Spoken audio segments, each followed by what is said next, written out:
years ago in a post-fight interview. He gets smoked.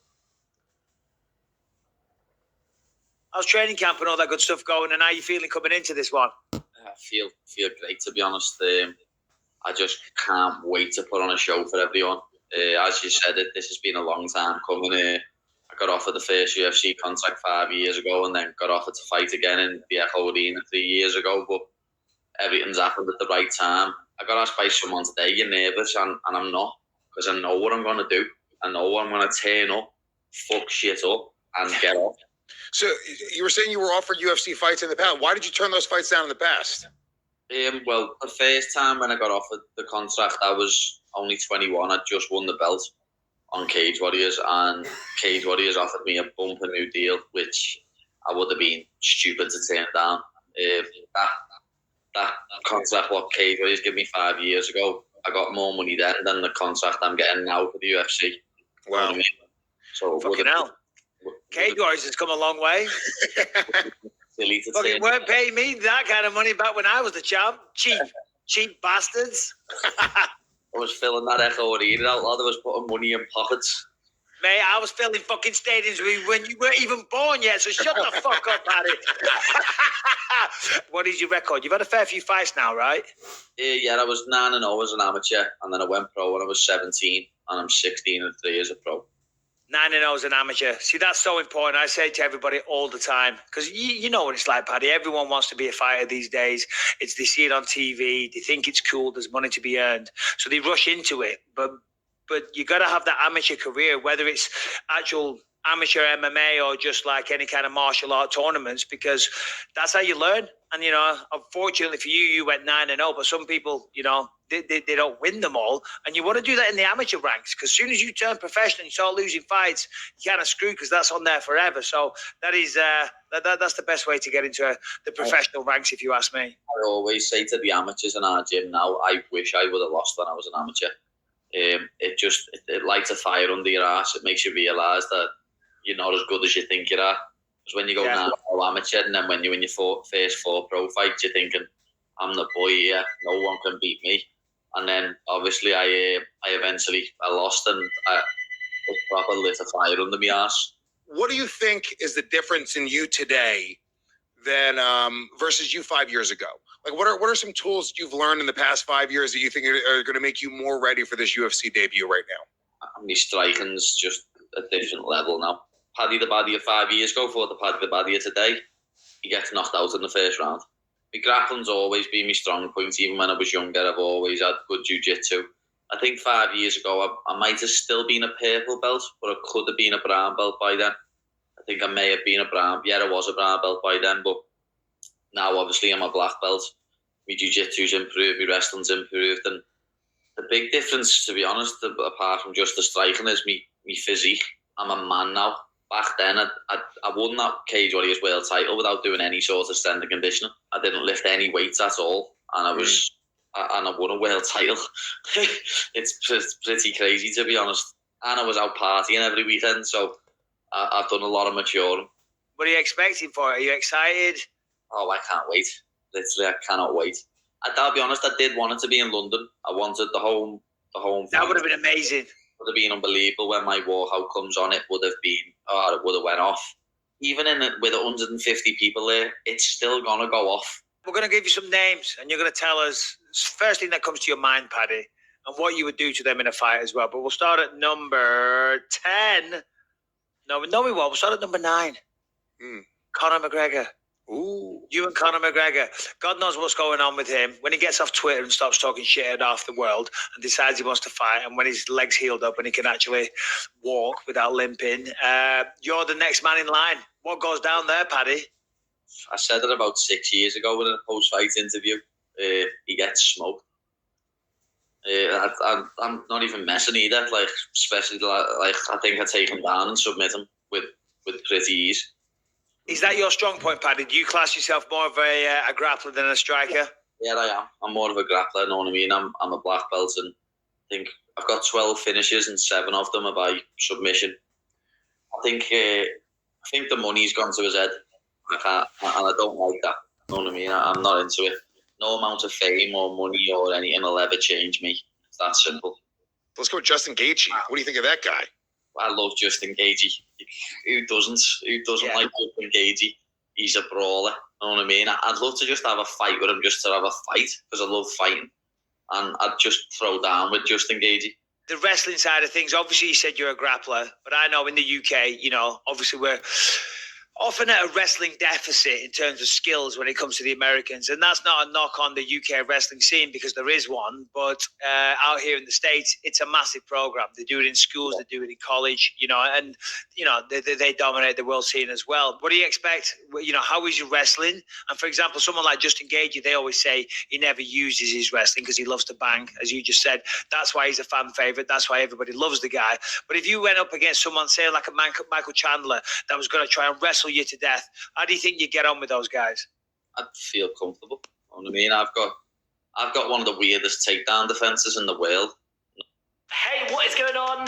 So my order for Huel's brand new mac and cheese has just arrived. It's pretty much...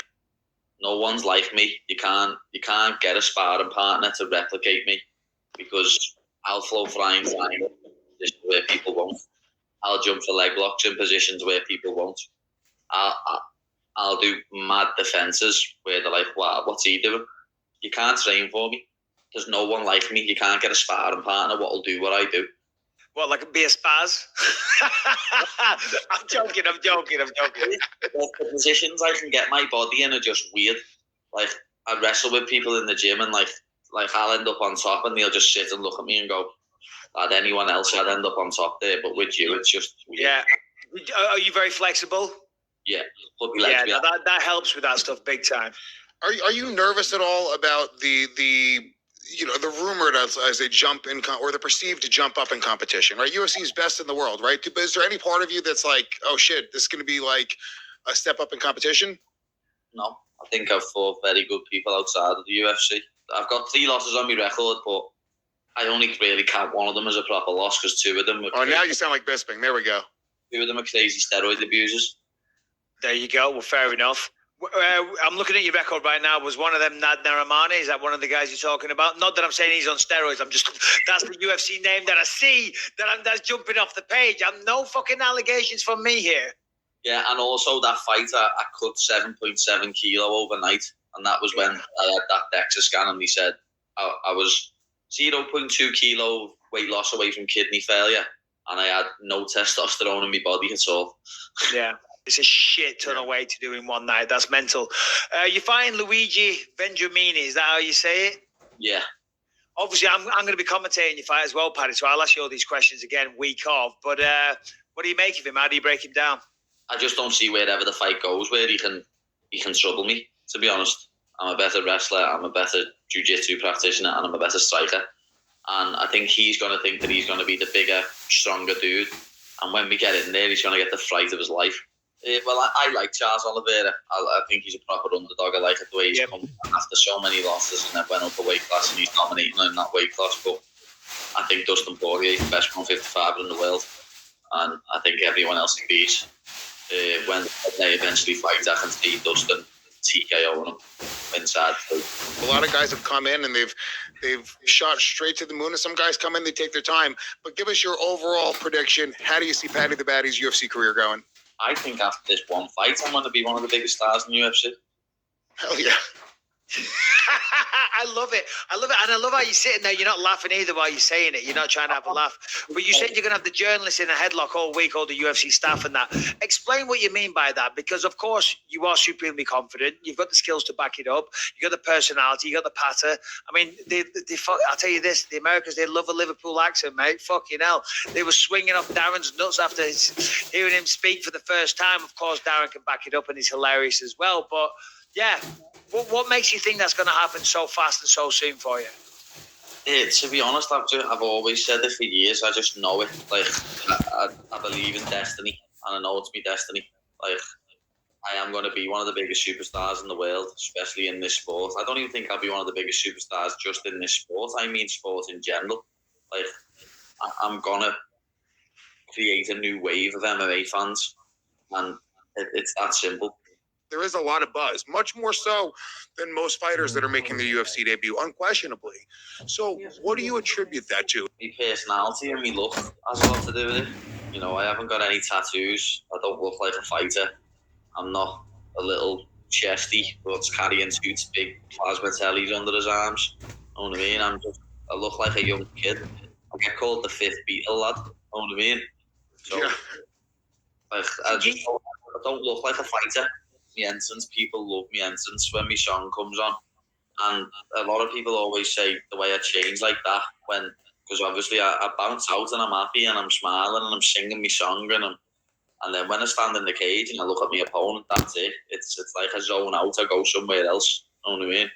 How do you think you're going to feel on the night? People talk about the octagon jitters, of course, but that's all a state of mind. You seem, obviously this is the only time we've ever spoken, but you seem very confident, you know, and it doesn't seem fake. It's easy to have fake confidence, but real confidence is something else. But how do you think you'll feel a week on Saturday? You're at the Apex, you're backstage, and the runners are there, and they're like, all right, Paddy, make the walk.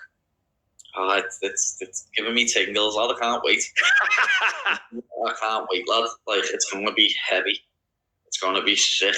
Like, he's going to be more nervous than me. And he's had 3 UFC fights. I know he is, especially when I get in his head all week in the hotel and wind him up. I'm asking Aaron some Portuguese words to shout at him. Are you going to be talking shit? Is that your style? Yeah, in the week, in the build-up to it, I'll have his head up his arse, defo. I'll be talking all sorts of shit to him. And do you think that helps? You think you can get into an opponent's head, and you think you really do? That makes well, a he doesn't difference? speak English, so that's first and foremost. And even if it's American, Americans can't understand the fucking Scouser to save their lives. So you have got your work cut out for you, Paddy. Well, Darren's going to be there. Darren knows fluent Portuguese, so I'll be like, lad, what's this word? What's that word? Shouting. It's going to be an awesome event on the 4th of September because it's kind of like a British invasion. Obviously, it was meant to be in London, as we know, so there's going to be so many British fighters. The good thing about it being UK prime time is we fight in the morning in Vegas, don't we? And I just cannot wait to go and enjoy a full day of food. Yeah, no, of course. I'll tell you what, mate, the restaurants in Vegas are unbelievable. I'll see you there just under 2 weeks. All the best for the last final bits of preparation. Good luck in the octagon. And hopefully I get to talk to you with the microphone in my hand. Oh, you will. And I'll be saying, where's me 50 grand? Where's that bonus? The Hydro Jug is a unique water bottle designed to help you drink more.